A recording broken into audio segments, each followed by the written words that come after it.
国民の皆様、私は本日内閣総理大臣として Just 3 months into the job, Prime Minister Sanae Takaichi dissolved Japan's lower house, calling a fresh vote for February 8th. 衆議院を解散する。 Coming from a string of election setbacks for the ruling Liberal Democratic Party, Takaichi is aiming to capitalize on high public support and increase her majority in the more powerful lower house. Some recent polls show an approval rating of more than 60%. I think Takaichi is really in an extremely enviable position.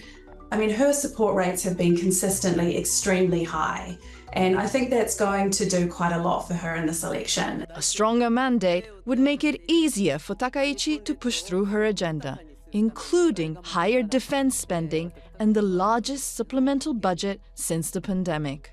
But the road to victory might not be straightforward. The LDP's alliance with Komeito fractured last year, ending a 26-year political partnership.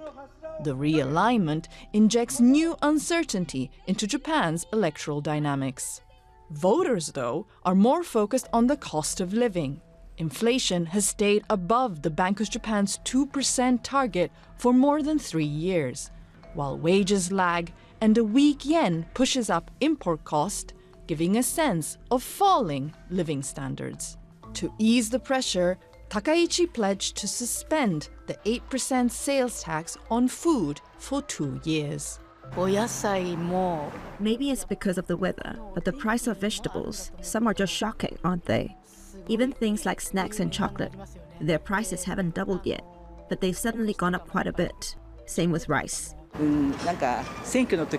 I wish they stopped just talking about tax cuts or eliminating the consumption tax during the election season and actually put realistic measures into practice. The stakes are high. An increased majority would give Takaichi a green light to pursue what supporters call a more assertive Japan, with higher defense spending and state-led investment. But a loss of seats would be a self-inflicted wound for the new Prime Minister, who has said she would step down as party leader if that happens. Even before ballots are cast, markets are reacting. The yen has wavered and the government bond yields have risen, reflecting investor unease over Japan's fiscal path.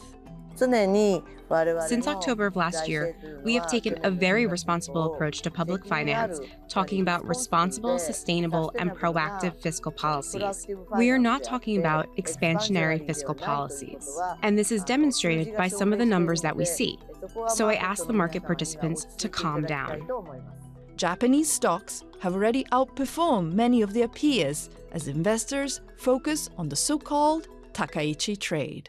Ariel Buzetto, Bloomberg, Tokyo.